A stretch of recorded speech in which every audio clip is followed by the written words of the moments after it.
बार एक गांव में कुछ लोगों की भीड़ एक चोर को पकड़ने के लिए उसके पीछे भाग रही थी। चोर काले लिबास में था और बहुत तेजी से नदी की तरफ जा रहा था।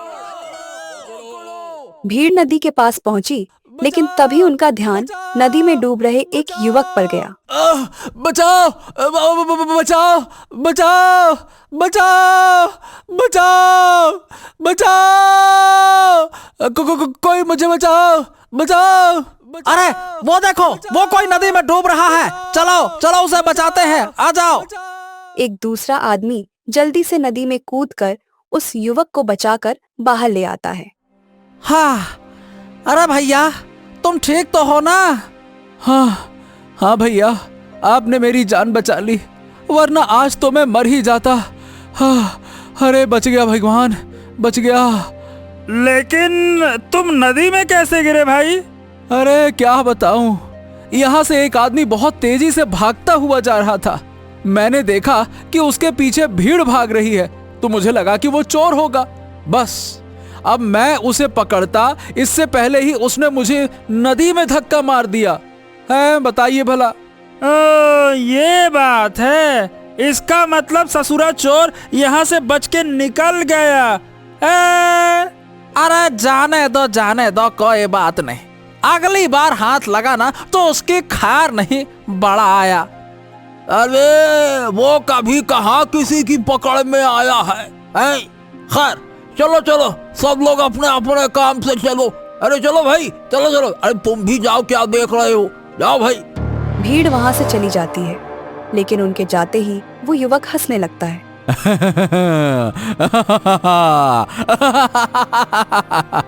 अरे पकड़ोगे कैसे? तुम सब मूर्खों की टोली मुझ जैसे शातिर चोर को पकड़ ही नहीं सकती। वो चोर वहां से खुशी खुशी निकल जाता है। कुछ दिनों बाद वो एक बाजार में बैठकर जलेबी खा रहा था। चोर होने के कारण वो अक्सर चौकन्ना रहता था। तभी उसका ध्यान आसपास के लोगों की बातों पर गया। अरे भैया, ये बात तो पक्की है कि पुराने किले के तहखाने में एक जिन्न बंद है। और जो उसे आजाद करेगा उसे वो असीमित दौलत, धन, सब कुछ बहुत अच्छे से देगा। जिन्न बंद है बड़े आए। ए भैया, ये सब अफवाह की बातें हैं। असलियत में ऐसा कुछ होता नहीं है भाई। फालतू की इन बातों के चक्कर में आ नहीं जाना। नहीं, उस चक्कर में तुम्हारी चक्री पिस जाएगी। ऐसी चीजों से तो हमें मीलों दूर रहना चाहिए। जाने वहाँ क्या खतरा हमारा इंतजार कर रहा हो, बताओ भला। चोर उनकी बातें सुनने के बाद खुद से कहता है, हाँ, अब ये जिन्न की बात अफवाह है या सच, इसका तो पता लगाना ही पड़ेगा। क्योंकि अगर इस गांव में कहीं दौलत मौजूद है तो वहां मेरा पहुंचना तो जरूरी है। चोर तय कर लेता है कि वो किले में जरूर जाएगा और जिन्न है या नहीं इसका पता लगा कर रहेगा। अगले ही रात को चोर पुराने किले में जा पहुंचता है। ये किला तो काफी पुराना लग रहा है, अंदर से भी काफी बड़ा होगा। इसका तहखाना ढूंढने में ही काफी वक्त लग जाएगा। अरे चलो जल्दी से इसका तहखाना ढूंढता हूं और देखता हूं वाकई में जिन्न है भी या नहीं। थोड़ी देर तलाश करने के बाद चोर तहखाना ढूंढ लेता है। तहखाने में काफी पुराना सामान पड़ा हुआ था और वह किसी कबाड़ खाने से कम नहीं लग रहा था। ओफो, यहाँ तो बड़ी मेहनत लगेगी। हर एक एक करके ये सारा पुराना सामान हटाकर देखना पड़ेगा। चलो हटाते हैं। सामान हटाने के लिए चोर जैसे ही आगे बढ़ता है, उसके पैर से कुछ टकराकर नीचे गिरता है। चोर देखता है तो वो एक सुराही थी जो गिरने से उसमें लगी ढक्कन खुल जाती है और सुराही से एक जिन्न बाहर निकल कर आता है और जोर जोर से हंसने लगता है।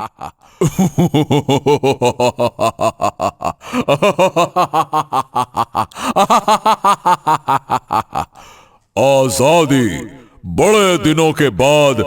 हाँ, बाहर की हवा खाई, वाह मजा आ गया। अरे ये क्या है? ओ हो, तो ये वही जिन्न है जिसकी बातें गांव वाले करते थे। हाँ, मतलब ये है। जिन्न चोर को देखता है और कहता है, तो तुमने हमें सुराही से बाहर निकाला। हाँ, तुम्हारी बदौलत बड़े दिनों के बाद आजादी की सांस ली है मैंने। हाँ, बहुत अच्छा लग रहा है। हाँ हाँ, मैंने ही तुम्हें बाहर निकाला है, और जहां तक मुझे मालूम है अब तुम मेरी इच्छाएं पूरी करोगे, है ना? इसीलिए मैंने तुम्हें सुराही से बाहर निकाला। मेरी तो खूब सारी इच्छाएं हैं, बताऊं क्या? खूब सारी इच्छाएं।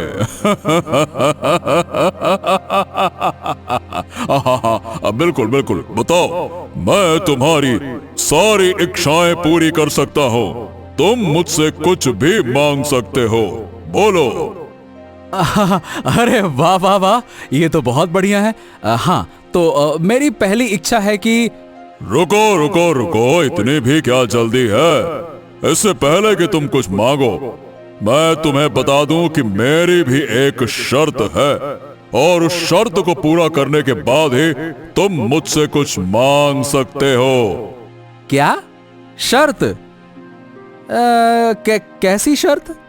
अच्छा खैर ठीक है, देखो मुझे सारी शर्तें वर्तें मंजूर हैं, बस बदले में मेरी इच्छा पूरी कर दो, मैं तो यही चाहता हूं। अरे पहले सुन तो लो। तो जो मुझे आजाद करेगा, मैं उससे 3 सवाल पूछूंगा, और यदि वो सवाल हल ना कर सका तो उसकी जान मेरी होगी। बोलो। चोर ये सुनकर थोड़ा सा घबराता है, मगर वो खुद को बहुत चालाक समझता था, इसीलिए वो जिन्न की दी हुई चुनौती स्वीकार कर लेता है। ठीक है, मुझे मंजूर है, पूछो अपने 3 सवाल। मुझे पूरा यकीन है कि मैं तुम्हारे 3 क्या 10 सवालों का जवाब यूं चुटकियों में दे दूंगा। चलो पूछो पूछो पूछो। जिन्न को यकीन था कि चोर उसके सवालों का जवाब नहीं दे पाएगा, इसलिए वह अपनी शातिर मुस्कान के साथ पहला सवाल पूछता है। तो बताओ, ऐसी कौन सी चीज है जो कभी बढ़ती नहीं पर हमेशा चलती रहती है? बोलो। ऐसी कौन? हाँ, समय समय। जिन्न को ये देखकर हैरानी हुई कि चोर को सवाल का सही जवाब मालूम था। ना चाहते हुए भी जिन्न को चोर का यह जवाब सही मानना पड़ता है। ठीक है, सही जवाब दिया तुमने, लेकिन हाँ, ज्यादा खुश मत होना। अब मेरा अगला सवाल ध्यान से सुनना, क्योंकि वो और ज्यादा कठिन होगा। मेरी छाया से बड़ी लेकिन मुझसे छोटी चीज क्या है? बोलो। छाया से बड़ी? हाँ अरे तुम्हारा अहंकार, और क्या। जिन्न को ये जवाब सुनकर बहुत चिढ़ हुई, लेकिन उसे इसको भी सही मानना पड़ता है। जिन्न ने अब ठान लिया था कि अब वह चोर को छोड़ेगा नहीं, और अब उसने तीसरा और सबसे कठिन सवाल चोर के सामने पेश किया। ठीक है, तो मेरा तीसरा और सबसे कठिन सवाल सुनो। मैं कौन हूं और मुझे इस सुराही में किसने यहाँ कैद किया? यह सवाल चोर को हैरान कर देता है, क्योंकि वह जिन्न की पूरी कहानी नहीं जानता था, और ना ही किसी और को मालूम था कि जिन्न को किसने कैद किया था। क्या हुआ? बोलती बंद हो गई क्या? या फिर कुछ समझ में नहीं आ रहा कि क्या जवाब दूं? हाँ, सोच लो, जितना वक्त लेना है लेकर सोच लो, लेकिन ध्यान रहे, गलत जवाब दिया तो तुम्हारी जान हमेशा के लिए मेरी हो जाएगी। चोर के सर पर अब भारी मुसीबत आन पड़ी थी। उसे कोई अंदाजा नहीं था कि उस जिन्न के सवाल का अब क्या जवाब देना है। अरे हाँ, इस जिन्न ने तो मुझसे कहा था कि ये तो सुराही में बंद था।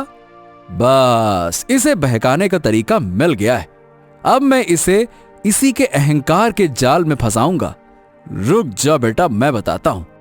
अरे क्या बताया था तुमने मुझे कि तुम इस सुराही में कैद थे, है ना? हाँ, तो उस बात का मेरे सवाल के जवाब से भला क्या लेना देना? तुम तो मुझे जल्दी से जवाब दो बस। अरे लेना देना है, बिल्कुल है। अरे जब तुम इस सुराही में कैद ही नहीं थे तो फिर ये सवाल भी तो गलत हुआ ना, हैं? फिर मैं एक गलत सवाल का सही जवाब भला कैसे दे सकता हूँ, बोलो? अरे ये तो सरासर धोखेबाजी है। ये क्या बकवास कर रहे हो तुम? मैंने कहा ना कि मैं इसी सुराही में कैद था और मैं धोखेबाजी नहीं कर रहा हूँ, समझे? ओहो, मैं इसी सुराही में कैद था।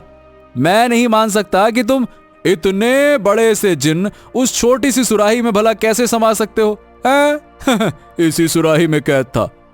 देखो, इसीलिए तुम्हारा ये सवाल बिल्कुल गलत माना जाएगा। ये सवाल कोई सही सवाल है ही नहीं, हैं?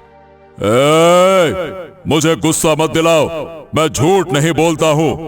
मैं इसी सुराही में कैद था और तुम्हारे ही सामने मैं इससे बाहर आया हूँ।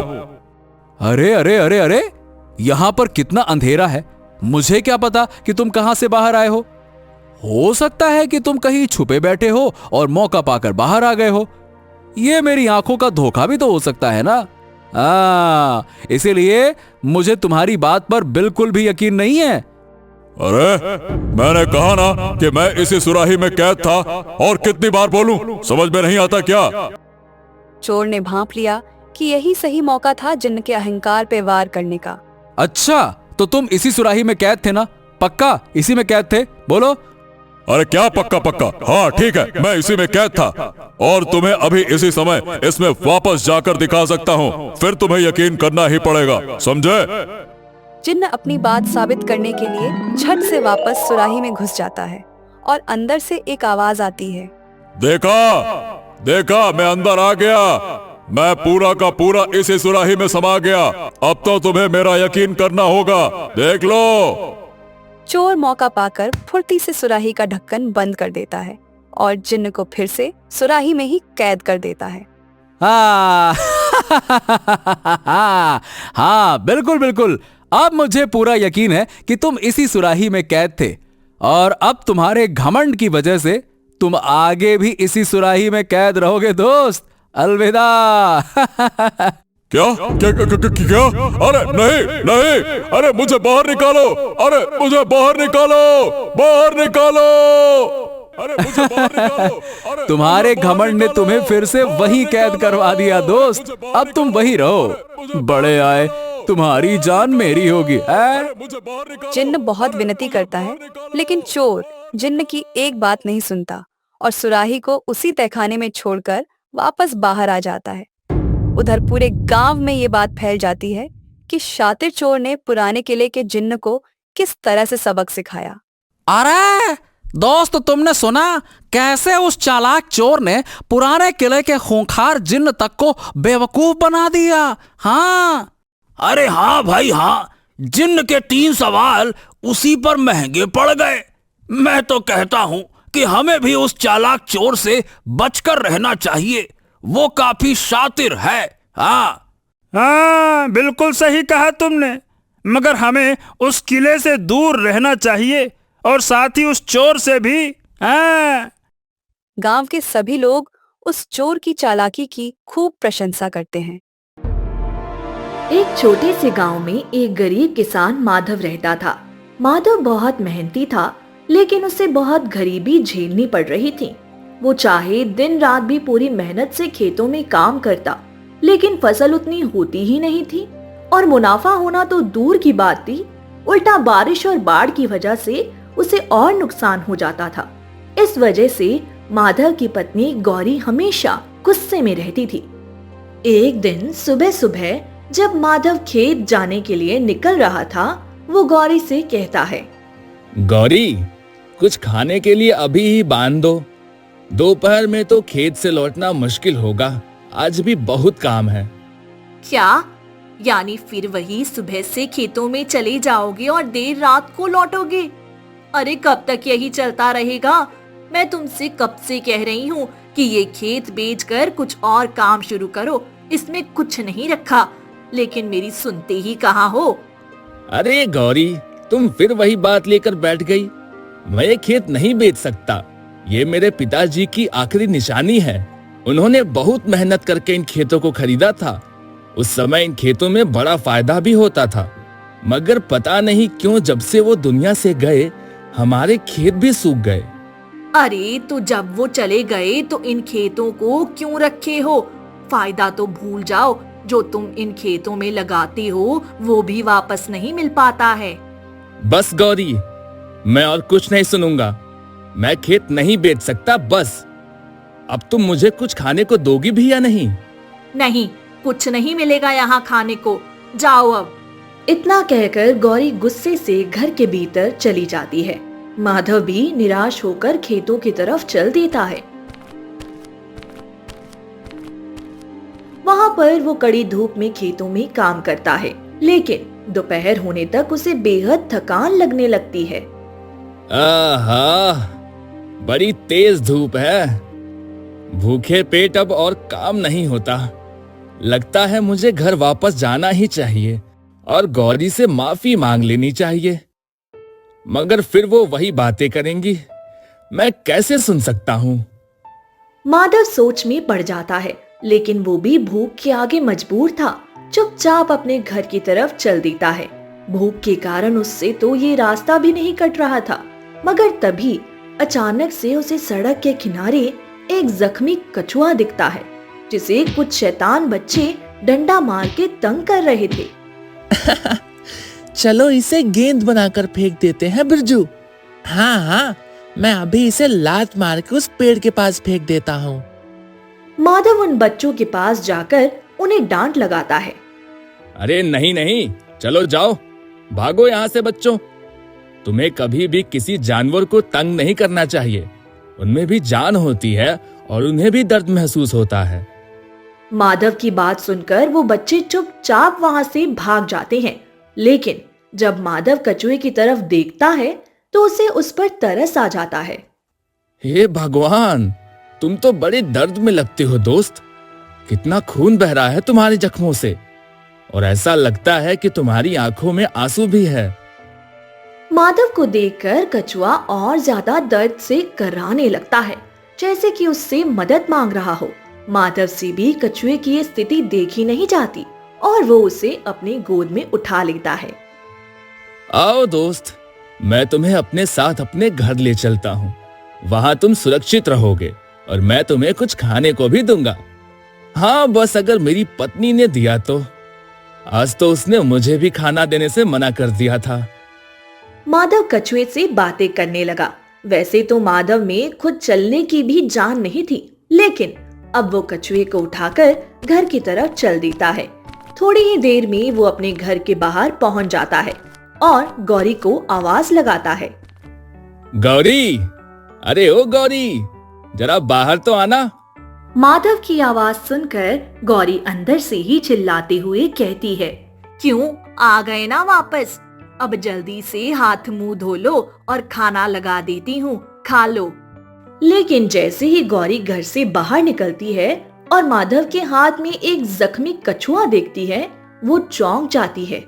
अरे ये क्या, इसे कहाँ से उठा लाए और क्यों? गौरी, क्या तुम्हें इसकी हालत देखकर इस पर तरस नहीं आई?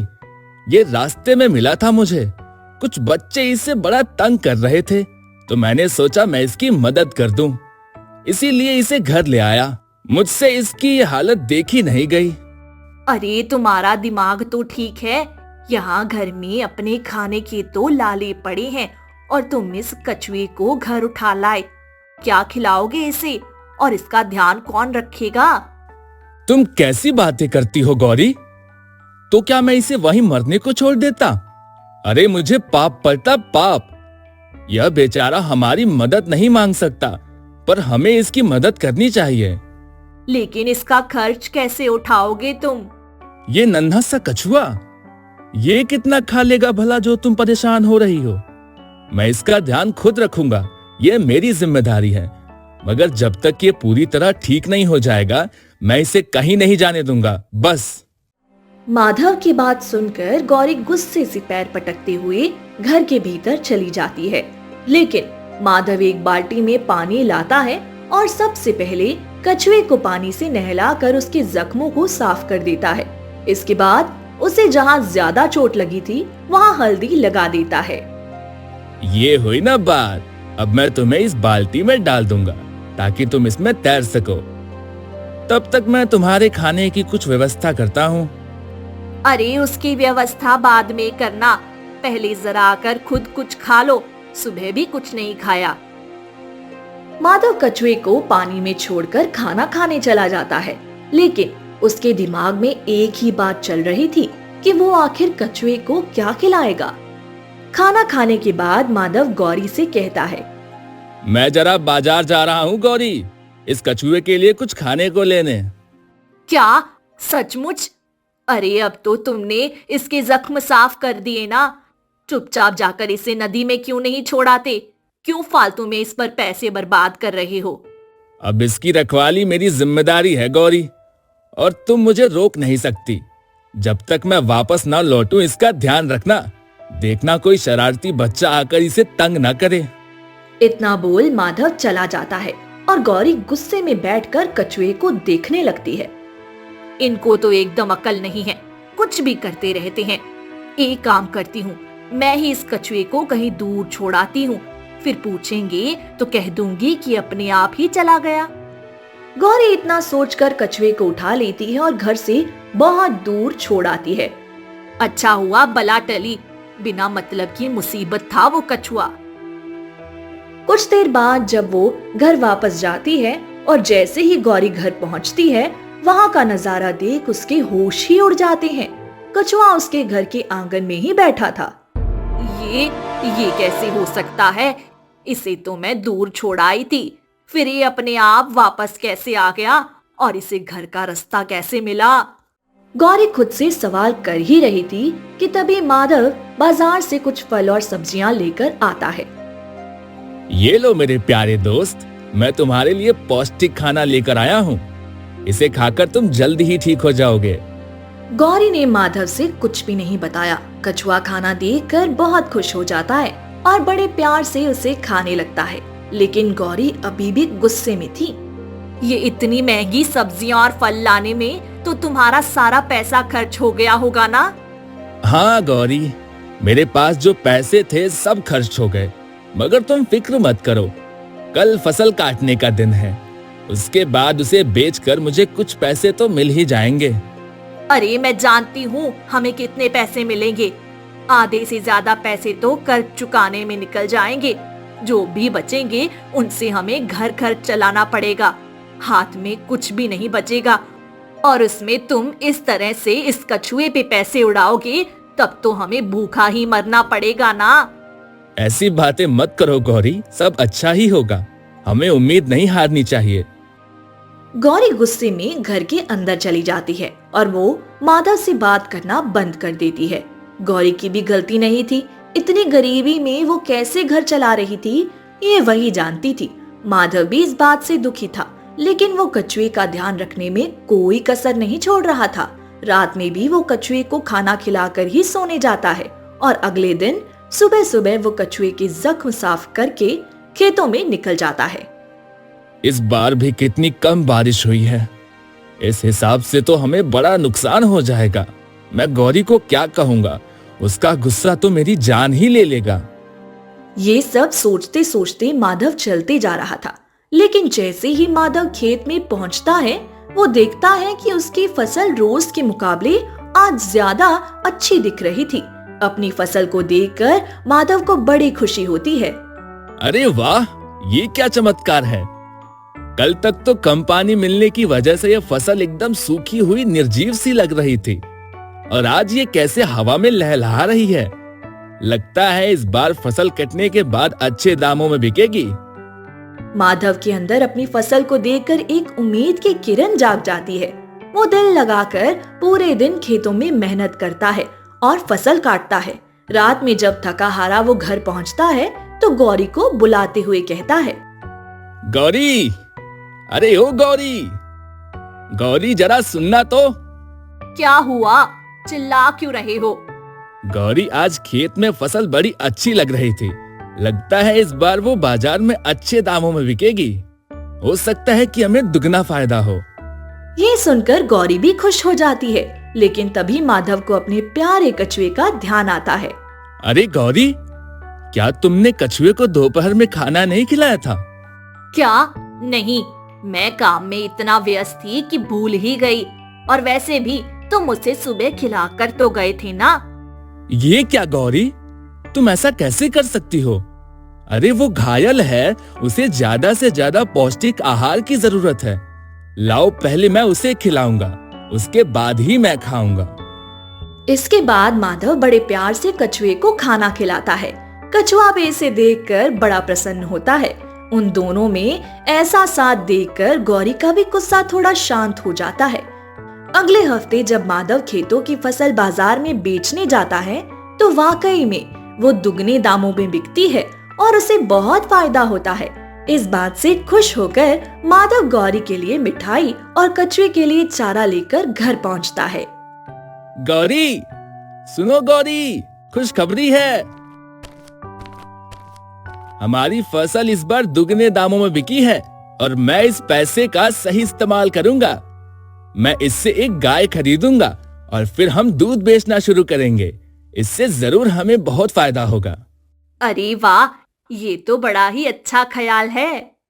हाँ, देखो मैं तुम्हारे लिए मिठाई लाया हूँ और अपने प्यारे कछुए के खाने के लिए भी फल सब्जियां लाया हूँ। गौरी कुछ सोच में पड़ जाती है। उसे ऐसे शांत खड़ा देखकर माधव कहता है, क्या बात है गौरी, क्या सोच रही हो?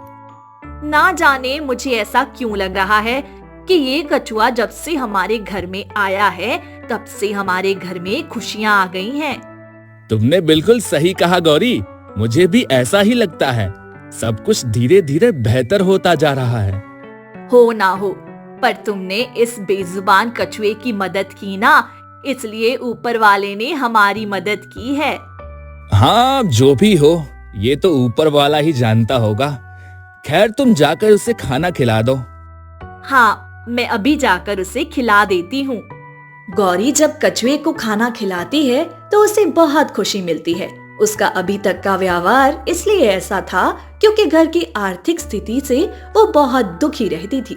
आज जब घर की परेशानियां कुछ कम हुई तो उसे भी कछुए की देखभाल करके बहुत अच्छा लगा।